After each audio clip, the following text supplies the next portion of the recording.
અહીંયા આપણા વિધાનસભાના ઉમેદવાર રઘુભાઈને પણ વિનંતી કરું કે અભિષેકભાઈનું સ્વાગત કરે અને ગોવિંદભાઈને વિનંતી કરું કે અશ્વિન બાપુનું સ્વાગત કરે.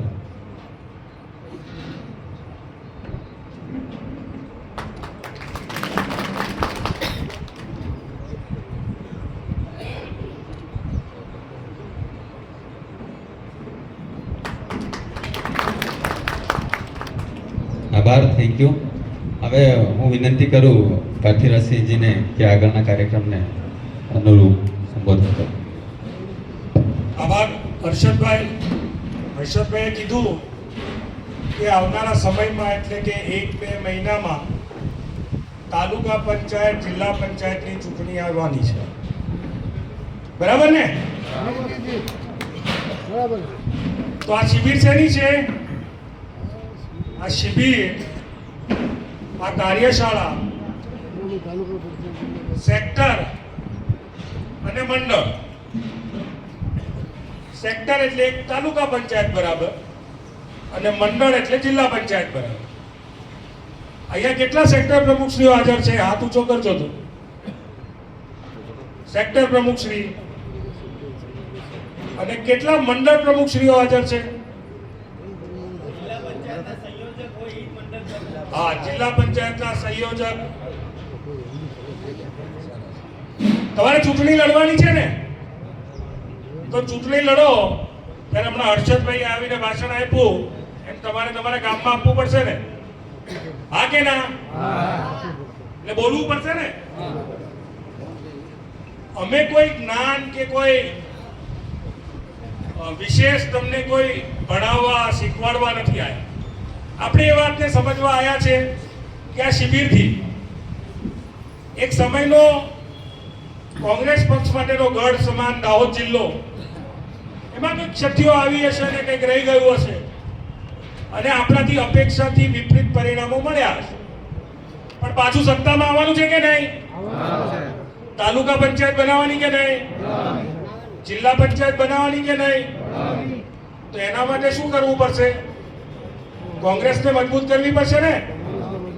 તો કોંગ્રેસને મજબૂત કરવા માટે પહેલા કોંગ્રેસ શું છે એ પણ જાણવું પડશે.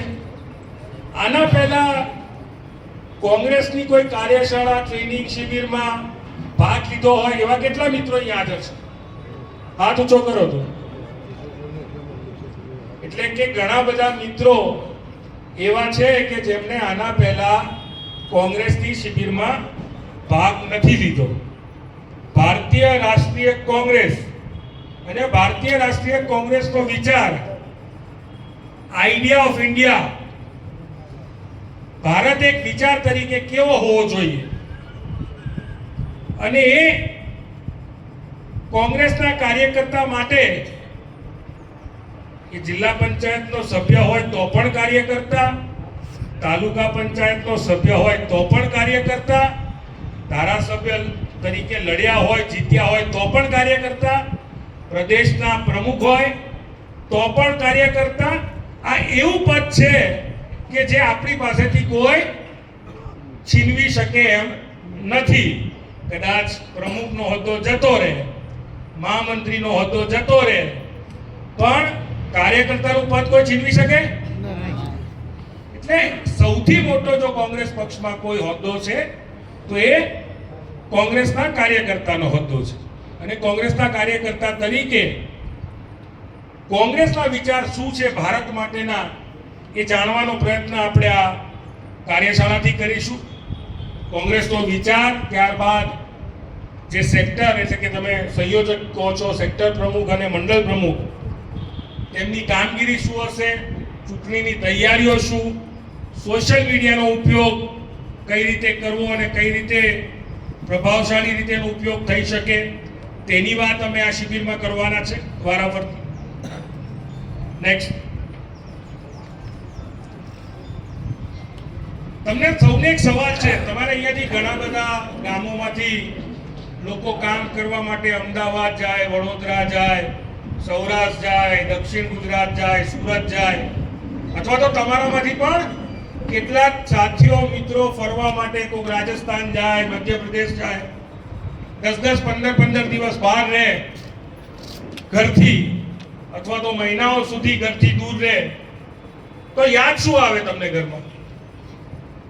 જવાબ આપશો ભાઈ?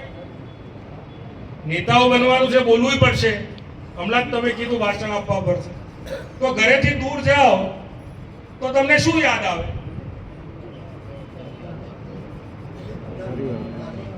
કોણ બોલશે? બોલો બોલો. ઘર યાદ આવશે ને પરિવાર. પરિવાર યાદ આવશે. બીજું શું યાદ આવશે? બીજું પરિવારમાં, એટલે પરિવારમાં શું યાદ આવશે?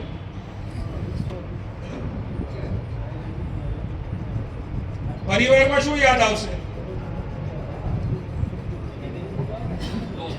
હા, પરિવારમાં આપણા પરિવાર પહેલો તો યાદ આવે, પછી આપણા પરિવારના છોકરા હોય, ઘરવાળી હોય, કોઈ કુટુંબી ભાઈ બહેન હોય, મામા ભાણેજ હોય, એ બધાને યાદ આવે કે શું કરતા હશે, શું ના કરતા હોય, એવું બધું આવે.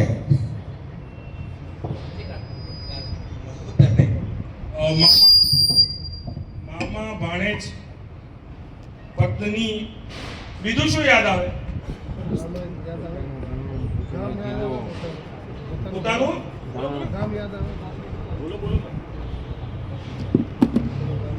પોતાનું ગામ, પોતાનું જિલ્લો, પોતાનું રાજ્ય. એટલે ગામમાં શું ખેતર યાદ આવે? ગામની પરિસ્થિતિ, શું પરિસ્થિતિ? એટલે ગામના આજુબાજુ વિસ્તારમાં છે, શું કામ કરતા હશે, કેવી રીતે પાણીની આ તે બધી વ્યવસ્થા. એટલે કે ગામની પરિસ્થિતિ શું હશે એની ચિંતા થાય, ગામમાં લોકો શું વિચારતા હશે, શું કરતા હશે એની ચિંતા થાય. ઘરમાં ટીવી હોય યાદ આવે? ખાટલો, બેડ યાદ આવે? દિવાલ યાદ આવે? બારી બારણા યાદ આવે? શું યાદ આવે? પરિવાર યાદ આવે, ગામના લોકો, સગા સંબંધી, મિત્રો. એટલે કે એનો મતલબ શું થયો? કે તમને મકાન યાદ નથી આવતું ને ઘર યાદ આવે છે. મકાન અને ઘરમાં શું ફરક હશે? તફાવત શું બે વચ્ચે? મકાન અને ઘર વચ્ચે તફાવત શું? એક જ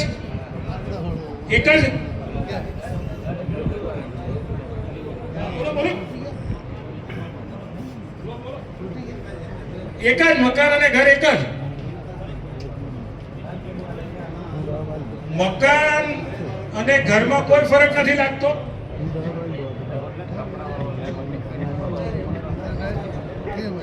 મકાન છે એમાં બારી બારણા, દિવાલ, બેડ, સોફા બધું જ છે. એ એક પ્રોપર્ટી છે, એક જગ્યા છે.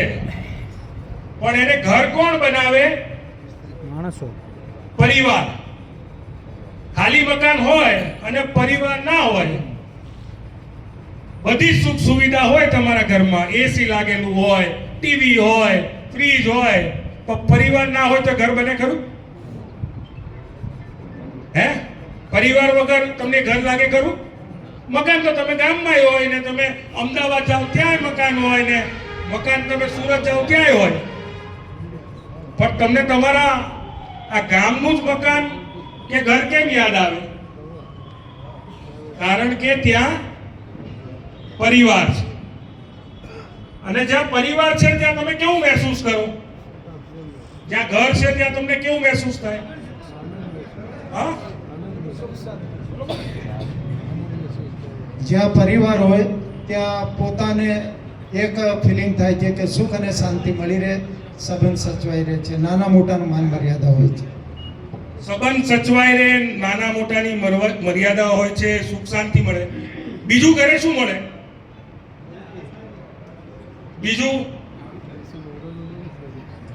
બીજું ઘરે શું મળશે? આ તમે બધા ઘરે જાઓ છો કે નહીં? ના. હે? સાંજે જાઓ તો છો ને ઘરે? શું મળે ઘરે બીજું? ઘરમાં તમને કેવું મહેસૂસ થાય?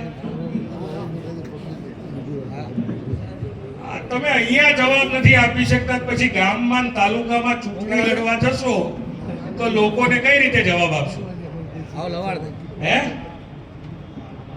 અહીંયા તમે આપણા પરિવારની વચ્ચે જ બેઠા છે, કોંગ્રેસ પરિવારમાં. અહીંયા નહીં બોલો તો પછી પ્રજાની વચ્ચે કઈ રીતે બોલશો? એટલે મારે એ પૂછવું છે કે તમને ઘરે કેવું મહેસૂસ થાય? હમણાં ભાઈ કીધું સુખ શાંતિ, બીજું શું મહેસૂસ થાય?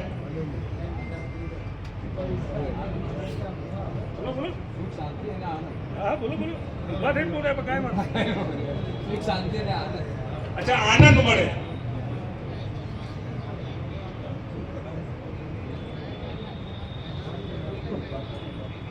જ્યારે સાહેબ ઘરનો મતલબ એમ થાય છે કે આપણો પરિવાર નજીક હોય છે, પરિવારના તમામ સભ્યો બી હોય છે, પછી ઘર ત્યાં આપણો પોતાનો નજીકનો પરિવાર પણ હોય છે કે છોકરા બહેન.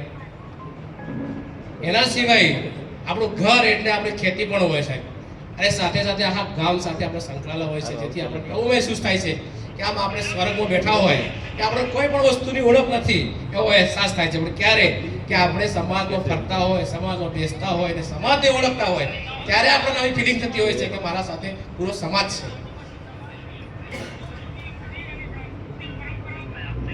ઘરમાં સ્વર્ગ જેવું મહેસૂસ થાય. સ્વર્ગમાં ઘરમાં શાંતિ મળે, સમૃદ્ધિ મળે, પ્રેમ મળે, હૂંફ મળે, માતા પિતા હોય એમના આશીર્વાદ મળે, બાળકોનો પ્રેમ મળે, વડીલોની હૂંફ મળે. ઘરમાં મળે ને, મકાનમાં ના મળે. મકાનમાં તો માત્ર દિવાલો હોય, ભૌતિક સુવિધાઓ હોય, પણ પરિવાર ના હોય તો એ ઘર બને નહીં, એ માત્ર મકાન કહેવાય. હવે આ દેશ આપણો ઘર છે કે નહીં? તો રાજ્ય અને રાષ્ટ્ર વચ્ચેનો તફાવત શું છે? રાજ્ય એટલે આ દેશના પહાડો, આ દેશની નદીઓ, આ દેશની ભૂમિ, પણ આ બધું જ હોય, જંગલ હોય, ખેતરો હોય, આ બધું જ હોય, પણ આ દેશના લોકો ના હોય તો આ રાષ્ટ્ર બને ખરું? બને ખરું? ના. તો જે વાત આપણે સમજવાની છે કે મકાન પરિવારથી ઘર બને અને દેશના લોકોથી રાજ્ય, રાષ્ટ્ર બને, ત્યારે કેટલાક ચિત્રો આપણે બતાવવા માંગીશ. પહેલો ચિત્ર, આ ચિત્ર જુઓ, તમને કઈ યાદ આવે છે?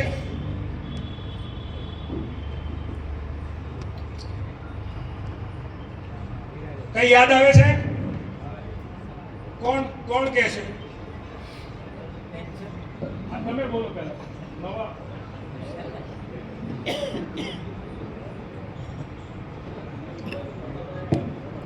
આ ભાઈ ટેન્શનમાં છે, કારણ કે એને આજુબાજુ કોઈ વસ્તુ નથી, ને બહાર અજાણી જગ્યાએ ઉપર લાગે એટલે ટેન્શન. આ ભાઈ ટેન્શનમાં છે, કોઈ અજાણી જગ્યાએ પહોંચી ગયો છે. બીજું કોઈ કહેશે? બીજું કોઈ?